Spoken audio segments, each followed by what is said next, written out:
menurut saya nggak apa nanti dibantah sama teman-teman. Jadi yang namanya filsafat dan syariat itu sebenarnya bagus untuk mendamaikan, atau menurut saya tidak bisa. Kalau menurut saya tidak bisa sampai kapanpun tidak bisa.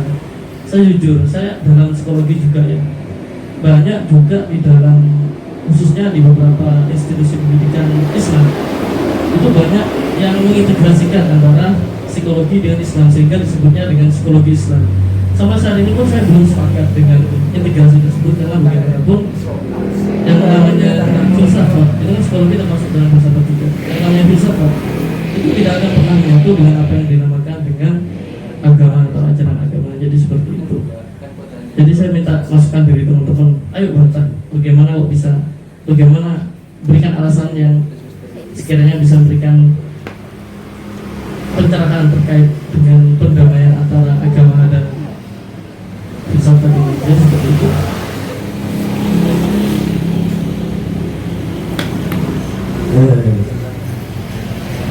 Jadi dari Pak psikolog ya, Prof. Fakih, psikologi. Memang jika ditarik terus ke atas sampai kapanpun ya teh tarik lah.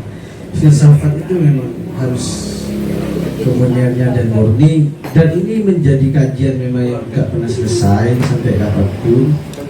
Masalah integrasi itu sehingga akibat atas yang mencoba, cuma saya coba berpikir sebenarnya ada skeptis dari para agamawan dan rohaniawan terhadap filsafat itu sendiri, sehingga harus memasukkan ada.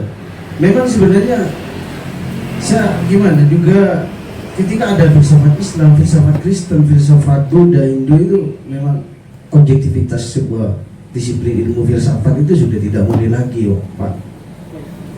Cuma ini kan persoalannya nggak pernah selesai dari sejak munculnya filsafat sampai sekarang pun ini adalah persoalan nggak pernah selesai, sehingga terkadang agama memang kemudian mengambil otoritas ataupun memonopoli kebenaran yang dihasilkan oleh filsafat. Karena filsafat itu mengalami abad kegelapan, bagaimana otoritas itu dipegang gereja, kebenaran itu harus dari gereja. Memang ya kalau memang mau dicari argumentasinya kenapa kemudian ada filsafat Islam, filsafat Kristen, filsafat ini, ya berawal dari skeptis juga. Ada keraguan-keraguan seorang agamawan ataupun orang yang beragama bahwasanya filsafat ini adalah justru tidak akan pernah menghasilkan solusi terhadap kehidupan manusia. Itu kata agamawan kan kayak gitu. Sehingga kata tadi pertengkaran antara Kierkegaard dengan Hegel ya. Jika Pak Fakih tidak menyetujui ini, justru yang lurus harus diganti, jangan jadi filosof, harus jadi fuqaha saja, jadi fikih lah. Nah, memang agak aneh ketika kemudian ada filsafat syariah, semuanya harus disyariahkan, kan tidak lucu. Nah ini nanti sungguh menarik ini diskusi. Tapi kalau dikembalikan ke sumbernya ya kayak gitu, Pak. Tak kemarin ya, gak mungkin selesai ketika kemudian filsafat harus dimurnikan, kemudian kita harus berpacu pada ontologi, aksiologi, dan epistemologi saja, gak ada metode lain. Kalau filsafat Islam itu kan sepakat bahwasanya wahyu adalah bagian dari sumber pengetahuan di agama. Ada Bible, Injil, memang cuma kadang manusianya ya terlalu condong pada suatu tertentu. Mungkin saya kepada yang teman-teman yang lain, gimana kegelisahan Pak Fakih?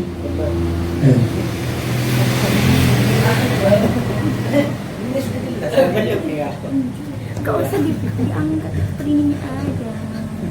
Ini suaranya nggak usah dimasukin.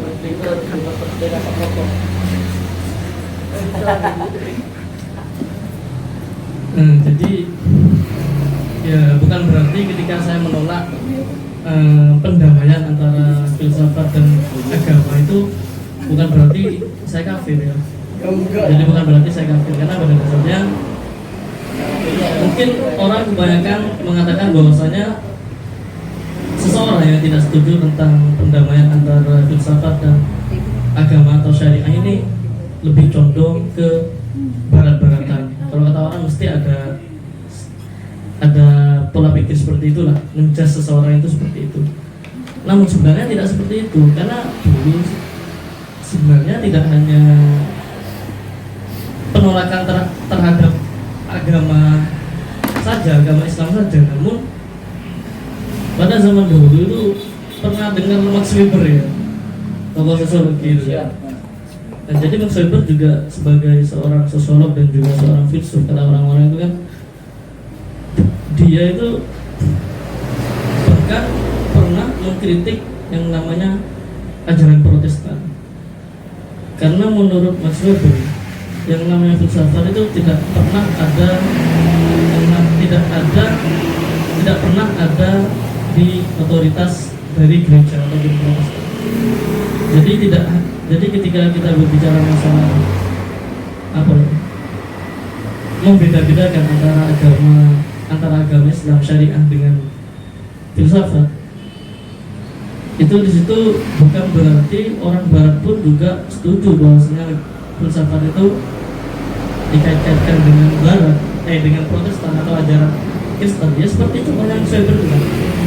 Dia seorang filsuf juga menolak bahwasanya filsafat itu dapat diintegrasikan dengan Protestan. Ya. Jadi emang seorang filsuf itu emang sangat independen. Enggak timur, enggak barat, itu emang sangat independen jika filsuf asli. Jadi tidak pernah seorang filsuf itu mengait-ngaitkan antara filsafat dengan agama atau syariah, maksudnya Islam sendiri. Kecuali mungkin seperti Ibnu Rus tadi, mungkin yang dimaksud Ibnu Rus tadi bukan bagaimana mendamaikan filsafat dengan syariah Islam, tapi kalau menurut saya bagaimana syariah Islam itu dapat meliputi akal manusia juga. Namun akal yang dimaksud itu bukan akal dalam berfilsafat, namun akal secara moral. Kalau menurut saya seperti itu. Bisa kalau seperti itu dikaitkan antara akal dengan syariah, karena akal yang dimaksud oleh Ibnu Rushd di akal secara moral tentang baik buruknya, ya akhlak seperti itu. Jadi untuk akal secara umum, secara filsafat itu mungkin bukan itu yang dimaksud. Kalau misalnya jika emang itu, saya tidak tahu lagi. Intinya tetap yang namanya akal dan filsafat itu sangat susah sekali untuk digabungkan dengan ajaran syariah, khususnya Islam sendiri. Seperti itu. Saya ingin memberikan pertanyaan pada Pak Fakih. Saya nggak bisa, nggak bisa ngomong. Kemudian ketika memang filsafat ingin independen, kemudian harus tidak ada tidak katakanlah jangan kaitkan terhadap agama. Bagaimana filsafat memberikan solusi ketika kita terhadap kajian manusia, eksistensi manusia? Semua manusia itu memiliki bakat atau kompetensi keyakinan. Nah, bagaimana filsafat di sini menghargai keyakinan seseorang yang memang dibawa sejak lahir? Kan manusia itu, eksistensi manusia itu memiliki keyakinan. Keyakinan bukan agama ya. Ya, keyakinan. Nah, nanti dari keyakinan ini baru kemudian prosesnya kan menghasilkan sebuah agama. Nah, bagaimana filsafat kemudian ketika filsafat murni mau menghargai keyakinan? Mungkin Pak Fakih bisa menjelaskan.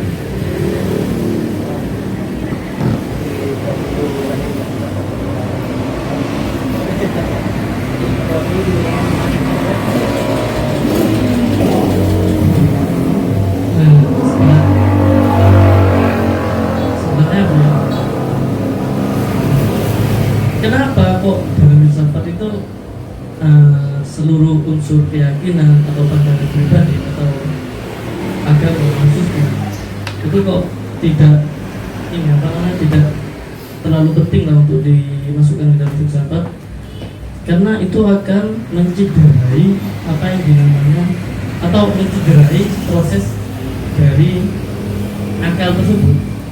dari proses dari berfilsafat tersebut.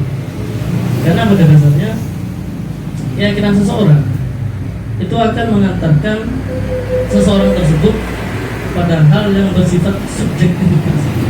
Dan seperti diketahui tadi, subjektivitas yang bertentangan dengan objektivitas yang menjadi syarat sebagai orang filsuf. Nah, itu yang menjadi permasalahan. Karena pada dasarnya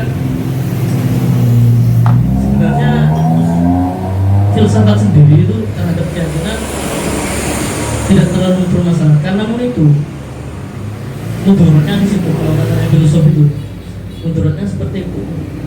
Ada kayak semacam pagar dari otak kita untuk berpikir progresif, simpel-simpelnya.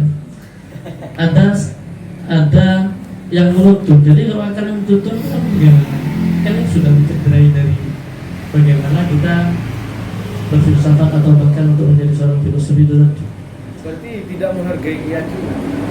Menghargai, namun keyakinan jika dilibatkan dalam proses bekerjanya akal itu sangat tidak elok sekali kalau kita menjadi seorang filosof itu. Jadi seperti itu. Ya, seperti itu.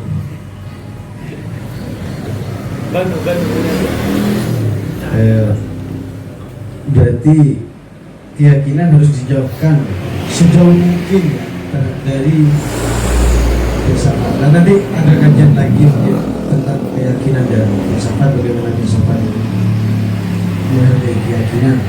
Langsung balik ke lurus. Langsung ke lurus. Baru Iya, saya dulu.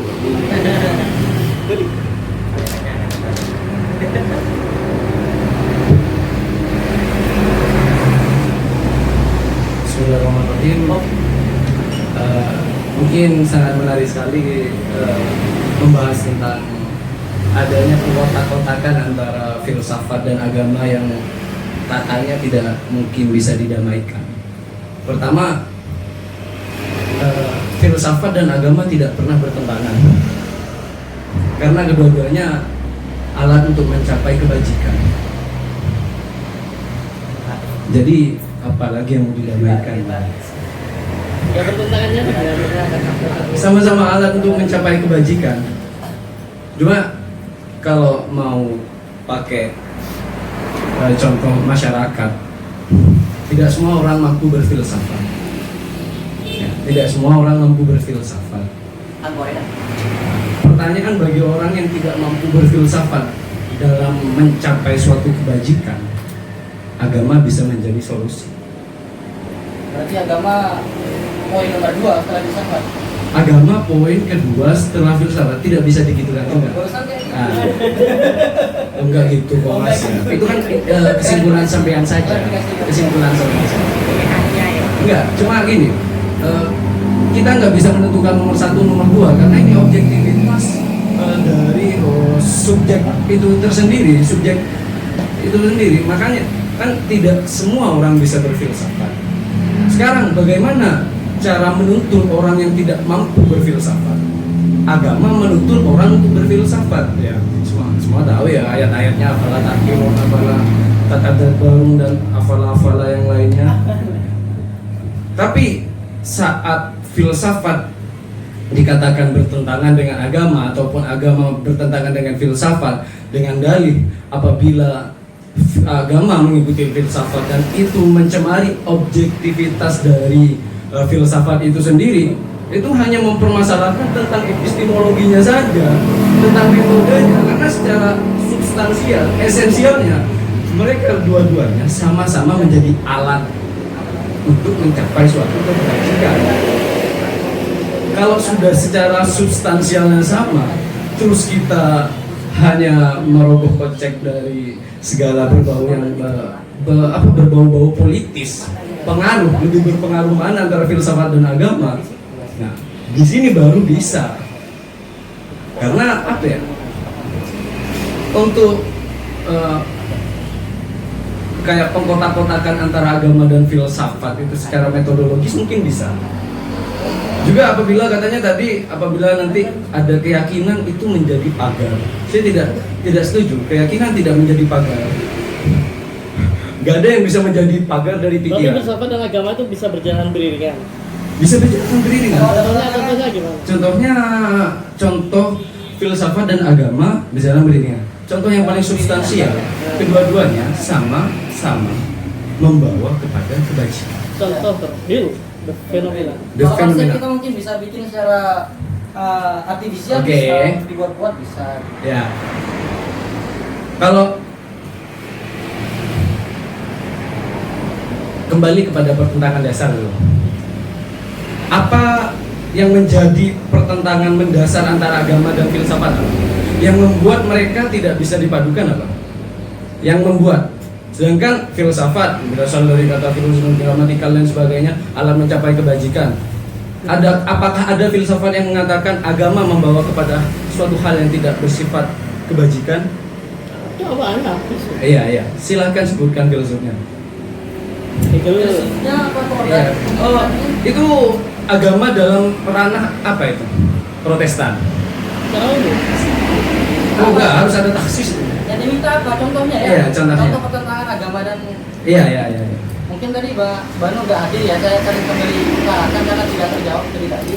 Contohnya itu yang barusan di Twitter ya, karena mungkin telah katanya tadi di Twitter itu kemarin ada namanya Dewi Indonesia itu mengupload bahwasanya ini terkait dengan mungkin dalam konsep pemikiran Banu yang disebut dengan agama dan filsafat itu masih dalam tatanan dunia tauhid, dunia bagaimana dia vertikal antara manusia dan Tuhannya. Tapi kalau dalam dunia horizontal antara manusia dengan manusia secara muamalah dalam bahasa agamanya itu sangat banyak sekali baru yang bertentangan antara agama dan filsafat. Contohnya misalkan hijab, anak kecil kata Dewi Indonesia yang Twitter itu hijab dari kecil anak-anak sudah kata mereka dipaksa untuk bahasa mereka dipaksa untuk mengenakan hijab sedari kecil. Anak kecil tidak memiliki hak untuk memilih antara berhijab atau tidak. Bahasanya dipaksa. Iya, bahasanya dipaksa. Kan bahasa anak, soalnya yang nulis orang liberal. Nah, kalau dalam agama kan memang kita hijab itu salah satu, kalau bahasa kita namanya aurat, salah satu kewajiban bagi orang perempuan misalkan. Tapi kalau dalam pemikiran filsafat misalkan bukan, segala hal yang berbau simbol, baik itu pakaian dan lain sebagainya, itu ranah preferensi, itu adalah ranah pilihan. Pilihan itu barangnya subjektif, tidak bisa objektif dalam bidang agama. Oke, gini mas, Misalnya yang pertanyaannya, lain. masalah preferensi itu tujuannya untuk apa? Preferensi adalah hak segala individu. Iya, perwujudan dari hak segala individu itu untuk apa?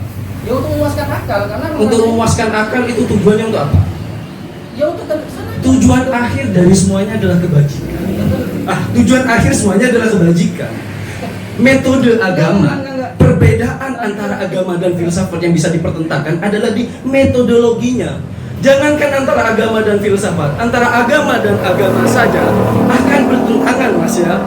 Antara filsafat dan filsafat akan bertentangan, apalagi filsafat dan agama. Kalau secara substansial tujuannya itu pada kebijakan, politis banget ya, kebajikan. Tujuannya itu semua untuk kebajikan. Ya, saya nggak setuju itu dalam ranah muamalah. Kalau dalam ranah muamalah saya akan katanya gini. Metodologis, Iya. metodologisnya saja. Benar, kayak kan begini. Kalau tujuannya adalah kebajikan, apakah mereka orang barat yang pakai pakaian kekinian yang bikini itu adalah disebut sebagai kebajikan? Kalau misalkan preferensi masing-masing individu bagi mereka dia senang mengatakan itu, apakah itu bajik untuk dia? Dalam objektivitas tidak justru kan begitu. Apakah benar tujuan akhirnya? Saya tidak setuju jika kebajikan adalah tujuan dalam muamalah. Saya tidak setuju karena nggak selesai. Filsafat tidak selesai dalam ranah muamalah, tapi selesai dalam ranah tauhid. Yang dijelaskan baru tadi filsafat dan hukum dan agama itu adalah untuk mencapai kebajikan, itu adalah ranah tauhid. Pertama yang Dalam mengetahui ranah kebajikan ini adalah aspek subjektivitas apa objektivitas. Kalau kebajikan ditentukan dari aspek subjektivitas, ini tidak bisa sama sekali, Kita mas. tanya balik, apakah ada objektivitas sekarang? Apakah Objektivitas, ada? objektivitas. Ya, kalau tidak ada langsung subjektif berarti. Oh. Kan gitu, simpel aja kan? Objektivitas ini adalah rangkuman dari subjektivitas yang mayoritas. Kalau- Demokratis seperti itu, mas. Ya, makanya. Kalau objektivitas dikatakan sebagai satu kepaduan yang sama, merah-merah, itu tidak bisa. Makanya kalau misalkan pertanyaan Dalam penelitian saja, mas, 90% baru dikatakan benar, tidak 100%. Jadi misalkan pertanyaannya pada subjektif atau objektif? Ya, sekarang gini, apakah Anda bisa memberikan contoh yang tidak bersifat metodologis? Bahkan perwujudan filsafat dan agama secara esensial itu untuk mencapai kebajikan. Penentuan hak, pemilihan dan sebagainya itu kan kebajikan.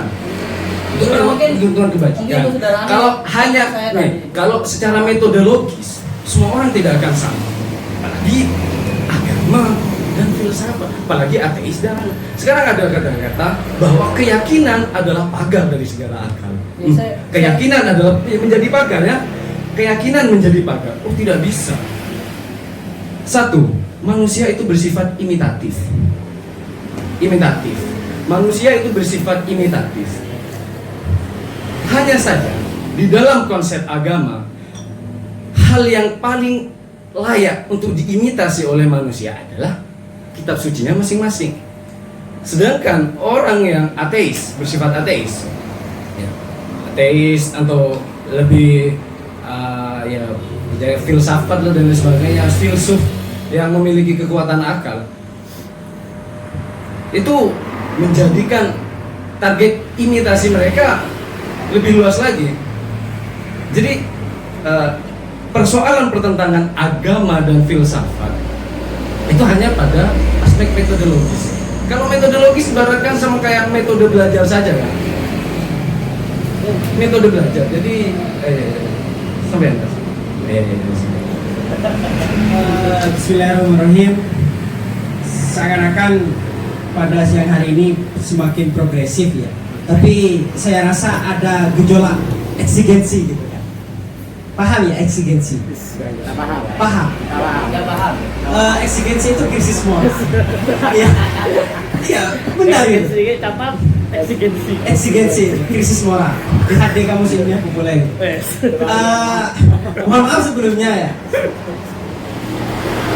Kalau disimpulkan nggak akan ada kesimpulan seperti itu. Jadi kenyataannya adalah memang kalau mau menjadi seorang filsuf memang harus objektivitas seperti itu. Jadi fokus bagaimana menyuarakan kebenaran itu dan tidak apa istilahnya itu? Tendensius, tidak memihak. Intinya tidak memihak. Antara misalkan mau ya kembali lagi nanti akal, mau fokus di akal, meskipun itu kebijakan, nanti kan kebajikan ya, bukan kebijakan, tapi kebajikan, ya kan? Ya, apa? Kebajikan. Poinnya adalah sama dengan yang nanti ke ranah agama, kurang lebih itu, kurang lebihnya seperti itu. Mungkin hanya itu ya, mungkin hanya itu ya kak. Mungkin hanya itu. Tapi sebelumnya karena eksigensi ya, ini eksigensi ya, rasa eksigensi gitu. Keluar dari apa? Berpikir progresif, neo progresif mungkin. Ya kan? Mungkin hanya itu dari saya. Kurang lebihnya mohon maaf. Kalau kebenaran jelas dari Tuhan, kalau salah itu ya dari saya pribadi sebagai insani kan. Tapi sebelumnya mari kita tutup diskusi. Bukan ditutup, tapi nanti kita bebas ya kan. Jangan biar tanggung jawab datang kepada materi. Ini semakin eksigensi ini, semakin eksigensi nanti ini. Apa eksigensi? Saya baru nemuin. Gak ada eksigensi di kamu. Gak ada. Eksigensi. Kalau di Google gak ada.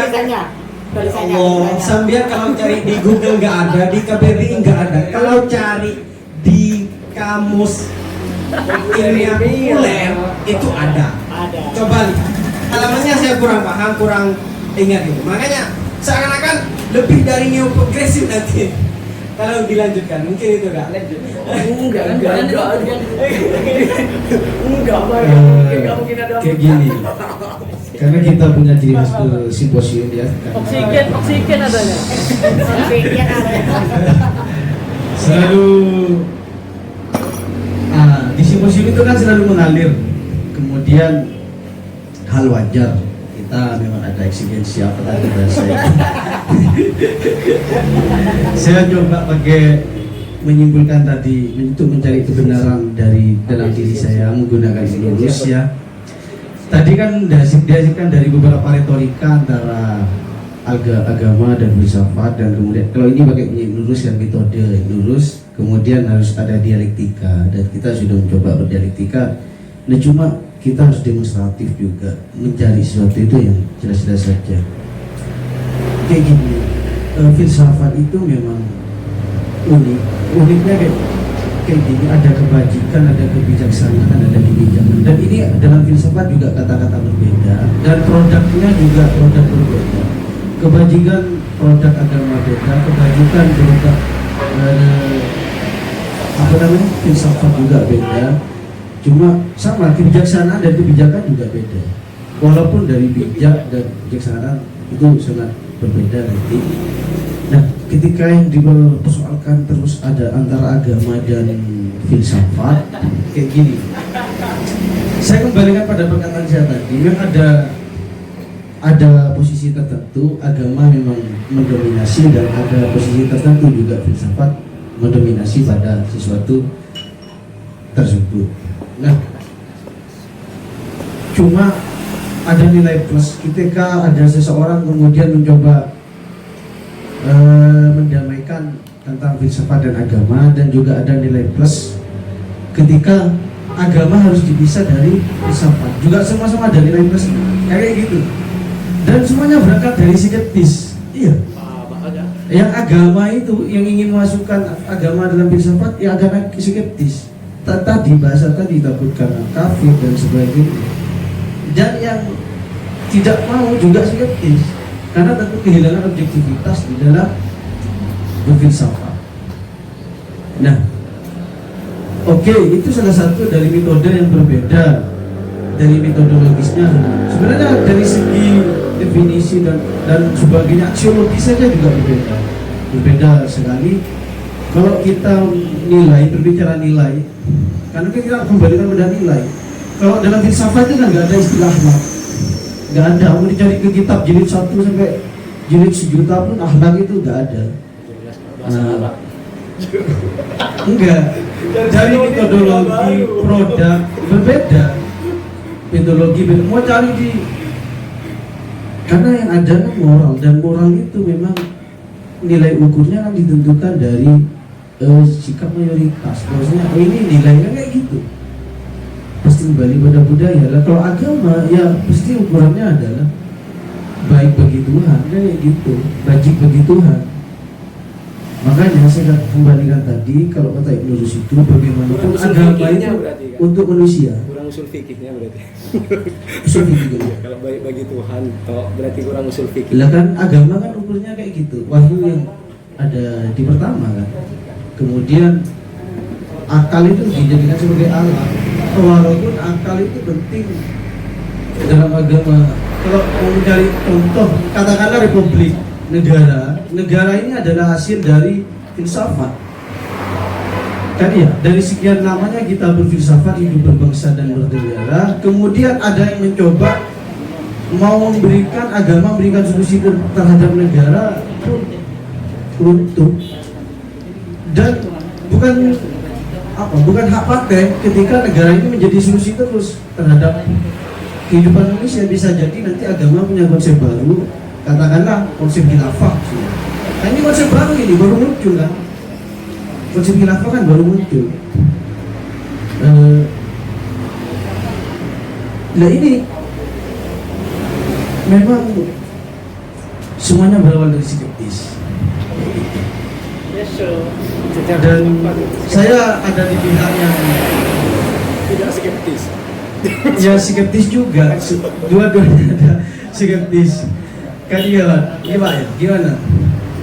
Saya setuju agama dipisah dengan filsafat. Agama agak skeptis, soalnya sudah ada Al-Quran pasti mutlak Lah, skeptisnya kayak gini. Saya adalah orang agamawan. Ketika kemudian filsafat dipisah dengan agama, saya sangat skeptis sekali. Kenapa? Khawatir objektivitas agama itu dikendalikan oleh filsafat, sehingga muncul ada filsafat Islam, filsafat Kristen.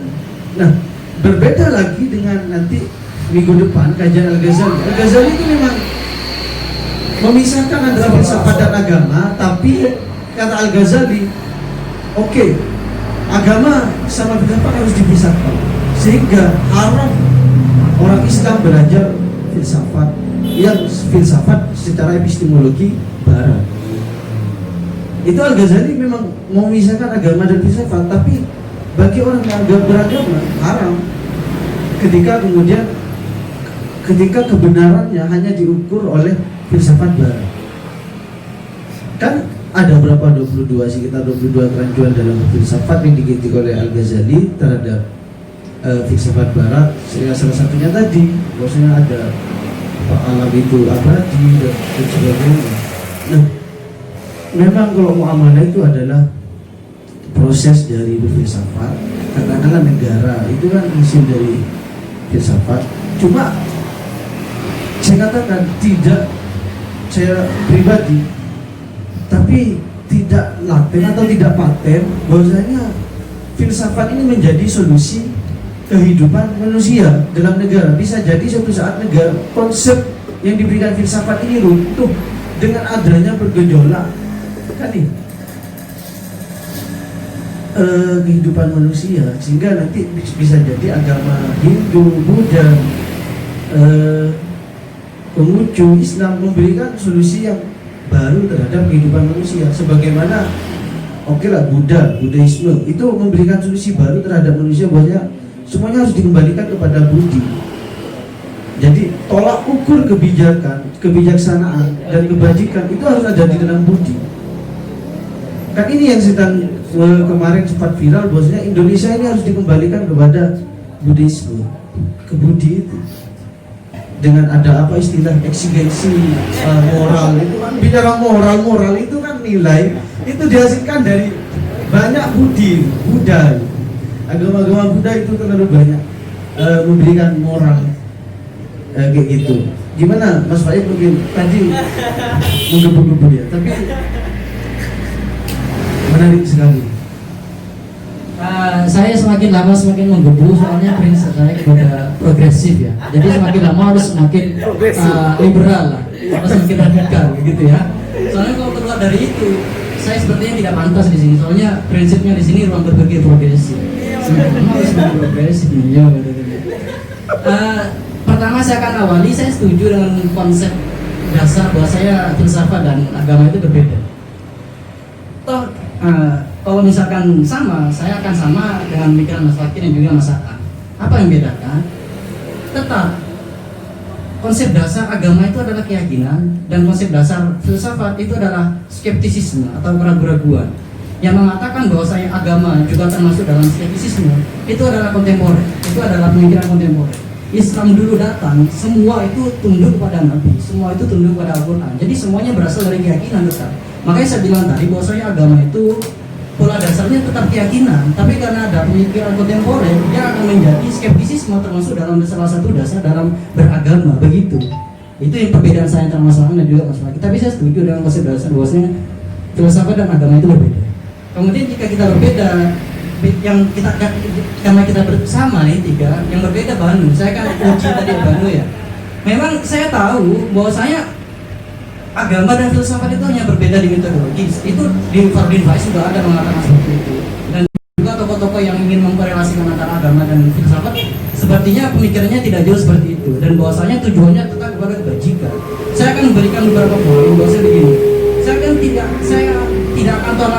Saya tidak akan mengiyakan mentah-mentah suatu pemikiran kontemporer jika itu masih ada ruang berpikir progresif. Begitu ya. Karena masih ada. Yang pertama begini, saya akan kritik masalah pemikiran Banui karena yang berbeda dari kita. Soalnya kan kita sama, hanya beberapa poin yang berbeda. Yang berbeda tadi di situ. Yang di Banui pertama begini, kebajikan yang dituju antara filsafat dan agama itu justru berbeda. Dan juga itu yang pertama. Yang kedua, metodologis mempengaruhi hasil. Jadi jika metodologisnya berbeda, hasilnya pun berbeda. Makanya saya sebut tujuannya berbeda, kebajikannya berbeda. Jadi metodologis yang dipakai berbeda, maka dia akan menghasilkan berbeda. Begitu loh. Ini bukan di matematika jika 3 tambah 1 sama dengan 4 dan 2 tambah 2 sama dengan 4, bukan seperti itu. Yang beda cara, beda metodologis kemudian sama hasilnya. Kata saya begitu. Kebajikan pun, bahkan kebajikannya pun berbeda orientasinya antara agama dan filsafat, begitu. Saya tidak, itu pemikiran filsuf kontemporer seperti itu. Saya akan coba skeptisisme kembali, saya akan coba ragukan kembali begitu. Kemudian yang kedua di metodologis ya, tadi ya. Coba yang disebut sebagai Banu metodologis berbeda antara agama dan filsafat itu, kalau agama metodologisnya apa, kalau filsafat metodologisnya apa? Yang kalau menurut Banu ya, perspektif Banu. Ini tadi sudah. Apa? Kalau Kalau agama? agama keyakinan. Keyakinan. Nah, kalau Bahkan sekarang itu tidak bisa lagi kita dijadikan sebagai hujah. Kenapa? Karena tuh dalam permasalahan sosial agama itu menggunakan akal, makanya lahir ijtihad, makanya lahir kias. Faktual. Kita tidak bisa selalu agama itu katanya aparat baru. Jadi memang seperti kata saya, keyakinan itu memang pola dasar awal Islam masuk. Tapi sekarang keyakinan itu menjadi terkontaminasi dengan adanya akal dalam mempengaruhi hukum. Kalau dalam bahasa lain, dalam pengaruhi hukum yang ada di Islam. Jadi dalam pengaruhi pemikiran-pemikiran yang ada di Islam. Jadi kata saya untuk menguji metodologis itu tidak bisa digunakan. Jadi memang dari awal sudah sangat berbeda sekali. Sudah semuanya tidak bisa dibedakan justru. Semuanya sudah terkontaminasi satu dengan yang lainnya. Bahkan disebut sebagai filsafat Islam karena dalam menggunakan prinsip berfilsafat, dia ada konsep-konsep keislaman yang masuk di situ. Jadi ada metodologi Islam yang masuk dalam filsafat. Jadi tidak bisa sekarang disebut bahwasanya filsafat dimulai dari keraguan-keraguan misalnya. Karena ada prinsip keyakinan yang sudah masuk. Makanya muncul filsafat hikmah, filsafat iluminasi yang saya sebut. Karena ada unsur-unsur keyakinan dogmatik yang sudah mempengaruhi alam filsafat. Jadi semuanya sudah terkontaminasi dari metodologis. Jadi kalau misalnya metodologi sudah berbeda, kata saya akan menghasilkan hasil yang berbeda juga, meskipun dibilang secara narasi sama. Makanya saya tidak akan bermain-main tentang konsep dan narasi-narasi yang artifisial yang saya bisa buat sedemikian rupa. Tapi mari kita, kalau saya anak realis, kalau misalnya sudah kita bahas secara faktual. Ada contoh, coba konsep itu diuji melalui contoh. Kalau tidak bisa menjawab, berarti sudah tidak bisa dijadikan pedoman dalam berpikir, dalam rangka berpikir. Berarti dia sudah tidak bisa relevan. Maksud saya begini, kemudian terkait dengan objektivitas. Menurut saya, ini menurut saya pribadi, titik sekarang dalam ilmu sosial dan segala turunannya, bukan ilmu pasti ya. Dalam ilmu sosial dan segala turunannya tidak ada yang disebut sebagai istilah objektivitas sekarang. Bahkan dalam hukum, sejak hukum tersebar kemana-mana, ada kaum Madinah, Maliki, kemudian di Irak ada Hanafi yang lebih rasional karena jauh dari peradaban Islam di Madinah dan juga di Mekah. Itu lebih rasional karena letaknya jauh, Irak itu jauh dari Madinah dan Mekah sebagai sumber hukum. Jadi sejak itulah bahkan Hanafi, iya, yang di Irak, Hanafi Irak, kemudian Maliki di Madinah memiliki pola pemikiran yang berbeda justru. Pengambilan hukumnya berbeda. Kalau Maliki itu lebih dekat kepada Al-Quran dan hadis. Kalau di Irak itu karena sosialnya berbeda, sangat berbeda sekali dengan yang ada di Madinah dan Makkah, dia lebih pada menggunakan ijtihad pribadi dari Maliki sendiri. Dan tidak ada objektivitas itu. Yang saya sebut secara objektivitas adalah objektivitas institusi sifatnya. Jadi semuanya sudah diberikan kepada institusi-institusi yang sudah berjalan, baik itu secara dogmatik, baik itu secara lembaga dan lain sebagainya. Misalkan secara dogmatik justru kebenaran agama dan kebenaran filsafat berbeda. Kalau misalkan kebenaran institutif, misalkan antara kebenaran mazhab Maliki dan mazhab Syafi'i berbeda. Jadi objektivitas yang disebut sekarang itu adalah objektivitas institutif, bukan objektivitas dalam makna yang sebenarnya. Begitu. Nah, kalau kita simpulkan objektivitas institutif, maka hasilnya subjektif. Makanya saya tanya tadi, apakah ada objektivitas sekarang? Tidak ada, yang ada adalah subjektif. Karena yang disebut subjektif, karena kan objektivitas institutif menurut mazhab Hanafi, menurut Islam, menurut Hindu, kan semuanya subjektif sudah. Jadi sekarang sudah secara bahasa kasar sudah semuanya subjektif. Mau tidak mau, kadang mau terima atau tidak terima begitu. Tapi kalau dalam ilmu pasti matematika misalnya 3 kali 3 6, nggak bisa kita sebut sebagai 5, nggak bisa. Itu kata saya terkait dengan objektivitas dan pertentangan antara agama dan filsafat sekian. Berarti kembalikan di Indonesia. Ketika tidak ada objektivitas, berarti sekarang ini adalah filsuf sudah the philosophy is dead. Berarti kayak gitu istilahnya yang menarik. The philosophy is dead. Karena sudah tidak ada. The philosopher is dead. Karena sudah tidak ada objektivitas karena sedangkan kata Ibnu Rus untuk menjadi filsuf harus objektivitas. Nah, kayak gini ya. Kita mencoba menarik siang bagaimana objektivitas dari tolak ukur itu harus nanti diselesaikan. Tolak ukur agama objektif itu apa, tolak ukur filsafat objektif itu apa. Nah, atau tambah yang lain, objektif bagi sosial itu apa? Karena banyak objektivitas bagi dirinya masing-masing. Iya mas, salah tak? Enggak. Sementara ada kebenaran. Ini siapa? Mas Indra atau siapa? Nyalain mungkin. Jawab ya. Balik. Ini ya. Balik. Bismillahirrahmanirrahim. Pertama, saya tidak menyusun konsep baru, Mas Raid. Saya nggak menyusun konsep baru. Karena kalau kayak kita mengajukan uji ilmiah, mengajukan konsep baru dan lain sebagainya, oh ini bukan ranah berpikir progresif, ini ranah penelitian, ini ranah tesis, ya, nggak bisa. Saya nggak bikin konsep baru, saya hanya memberikan bumbu berpikir progresif ya. Karena kalau tiga-tiganya seperti sampean, progresifnya kita buang, ruang berpikir aja. Iya mas ya. Jadi saya hanya menjawab bahwa katanya Mas Fat, kita ini tidak bisa didamaikan dan lain sebagainya gitu. Untuk menghilangkan objektivitas dan lain sebagainya, enggak. Cuma tadi kalau Mas Faid bilang bahwa kalau Nabi datang itu semuanya tentang keyakinan kepada Nabi. Cuma kalau secara sejarah kita bisa melihat bahwa waktu agama itu datang dalam kurung Islam lah dulu ya, juga awalnya mengalami yang namanya sikap skeptisisme dan sebagainya ya dari masyarakat Madinah.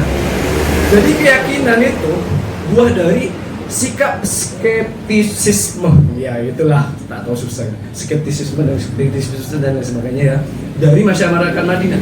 Enggak langsung keyakinan, dari skeptis dulu, bahkan sampai mau dibunuh, sampai perang dan lain sebagainya. Nah, terus bukti dari filsafat juga itu disebutkan sama Mas Faid sendiri, ijtihad itu sendiri sebuah bukti bahwa katanya tadi tidak bisa didamaikan, alhasil faktanya bisa didamaikan, ijtihad dan menjadi hukum yang legal di dalam agama itu sendiri. Itu menjadi bukti tersendiri, faktual kalau yang itu. Gimana prosesnya itu ijtihad itu? Oh enggak, itu enggak dibahas mas, enggak bahas metodologis, bukan ahli Enggak, ijtihad. katanya itu proses dari pendamaian dua itu. Saya Gimana? bahas ke situ enggak ke Gimana? Iya. itu kan sampaikan ke Mas Fat. Kan gini mas. Oh iya. Enggak sampaikan ke forum aja. Forum, gini. Soalnya saya merasa tidak bertanggung jawab. Ijtihad terjadi apabila ada hukum yang di dalam Al-Quran tidak ada, yang gitu ya, atau nanti menyerupai dan lain sebagainya. Dan itu nanti dilakukan oleh proses berpikir dari ijma, qiyas dan lain sebagainya. Nah, di sana itu ada ranah akal. Kalau kita ya ranah filsafat lah, yang memiliki peran dalam legalitas hukum Islam.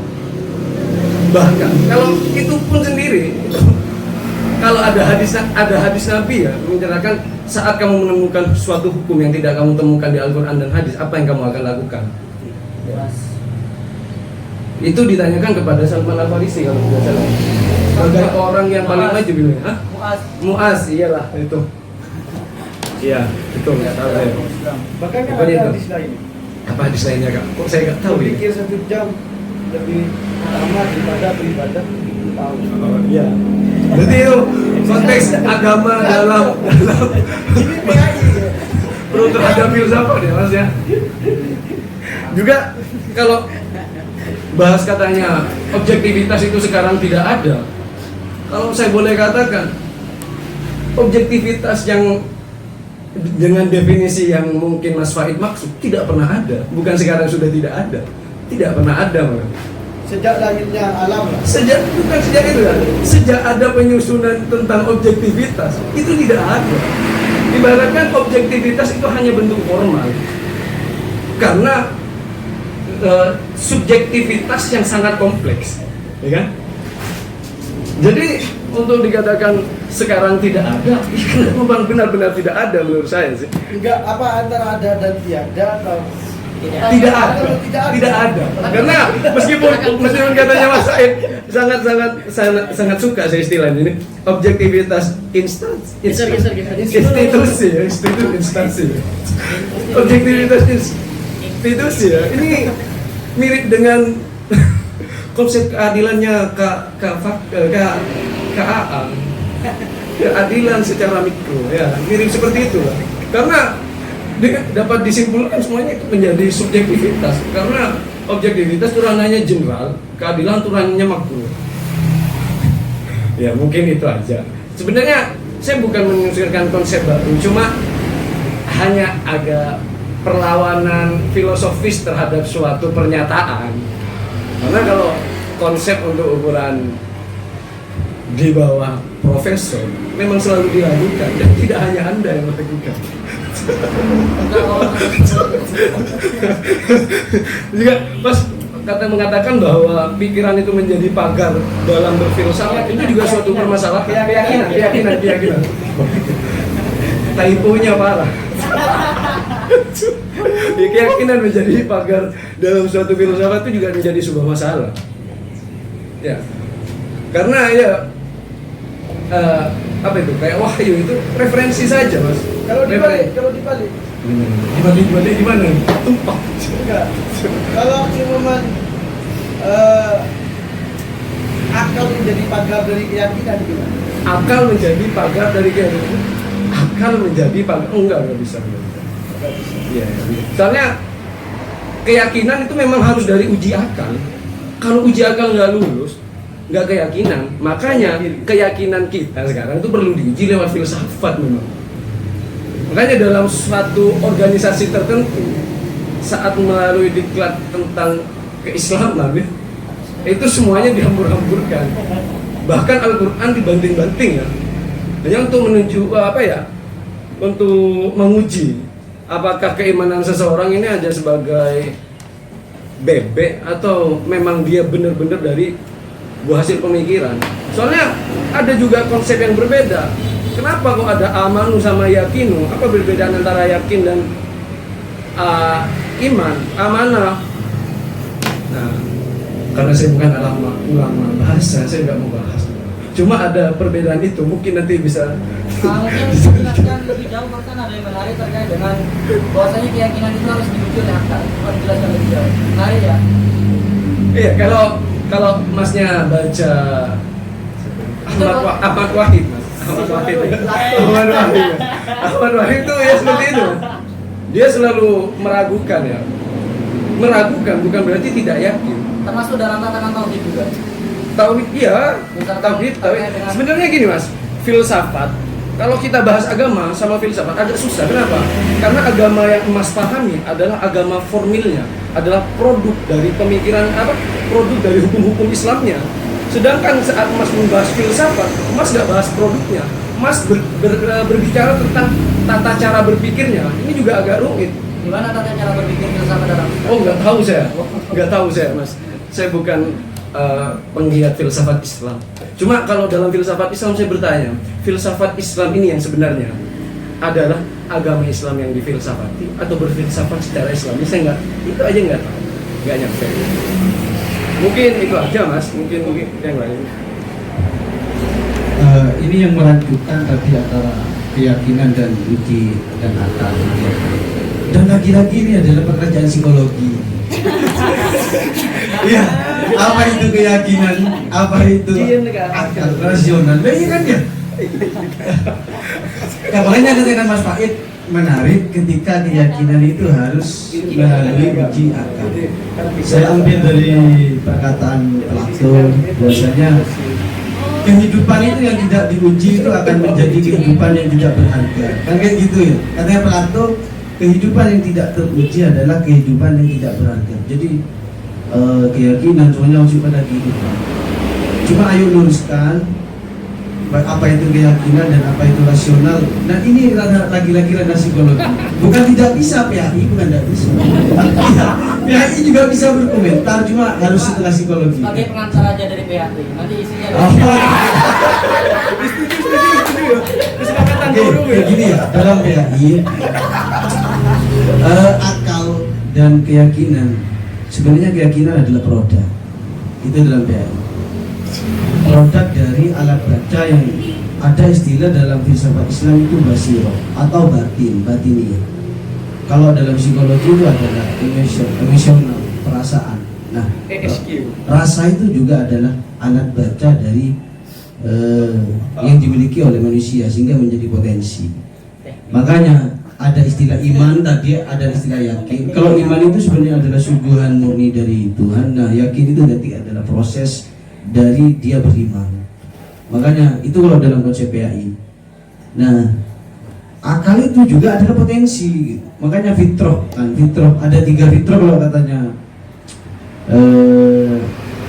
Hasan Nanggulung itu.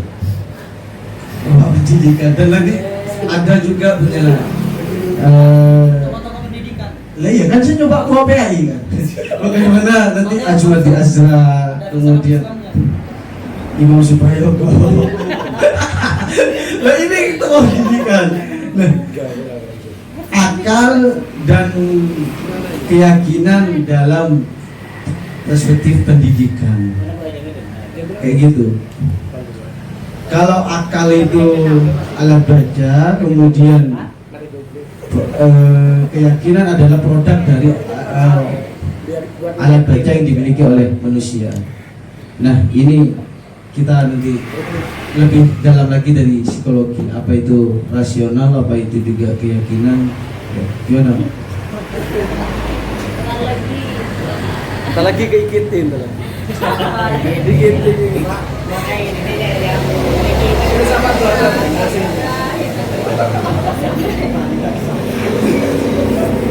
Keyakinan lebih orang-orang itu menyebutnya sebenarnya dipercaya. Keyakinan itu merupakan suatu apa ya? Kalau bahasa sederhananya itu kepercayaan atau pegangan lah istilahnya. Jadi ketika keyakinan itu berfungsi sebagai penuntun seseorang ketika sudah seseorang berlaku atau sikapnya sudah melenceng, nah itu dikembalikan lagi dengan keyakinan yang dimiliki. Itu esensi dari keyakinan. Jadi seperti itu. Terus apa lagi? Rasional. Rasional. Kenapa rasional? Ya apa kalau dalam psikologi itu gitu?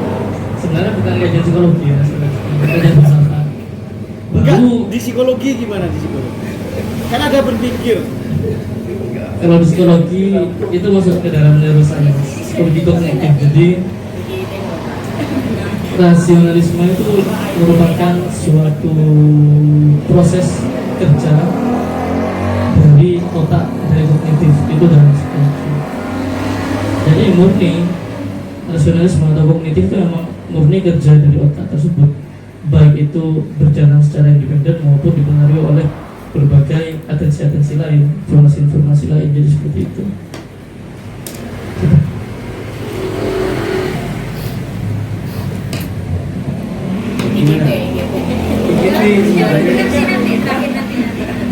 Atau Mungkin secara KBBI Eksigensi. karena tadi ini adalah session bebas ya dari hasil pemaparan pemantik Ibnu Rus. Nah, ada closing statement dari Ibnu Rus ya, karena sudah agak hampir sore ya. Closing statementnya gimana di Ibnu Rus? Dan ini yang keluar dari Ibnu Rus tadi ini adalah hasil dari pemaparan Ibnu Rus tadi. Prosesnya ya begitu, pasti ujung-ujungnya dipertentangkan akal, wahyu dan sebagainya. Kan kalau dari hukum kan tidak bisa. Hukum kan hukum wajib, makruh, mubah. Gimana? Soalnya kan ada hadis kursi, ada dari Al-Quran. Ya bisa sih kalau misalkan filsafat dan agama masuk ke hukum. Soalnya mau nggak mau ada hadis dari Nabi, ada hadis kursi dari Allah. Jadi dua-duanya bisa masuk. Jadi toh hukum sebenarnya bisa menampung segala macam pengetahuan. Tapi tergantung pengetahuan itu bisa menampung hukum atau tidak begitu. Oke, sekarang kembalikan pada pemantik.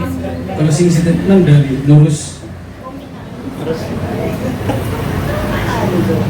untuk closing statement ya. Poinnya ya sebagai manusia harus bersifat objektivitas. Karena inti dari objektivitas itu kita tidak tanpa memihak di situ. Tanpa tendensius, didasari apapun, politik, hukum, apapun itu. Mungkin hanya itu dari saya, kurang lebihnya mohon maaf. Sebelumnya marilah marilah kita baca doa kafaratul majelis agar menjauhi eksigensi nanti. Bismillahirrahmanirrahim. Subhanallahumma bihamdika asyhadu an la ilaha illa anta astaghfiruka wa atubu ilaik. Kurang lebihnya mohon maaf. Wassalamualaikum warahmatullahi taala wabarakatuh. Waalaikumsalam. Terakhir, wallahu a'lam bishawab.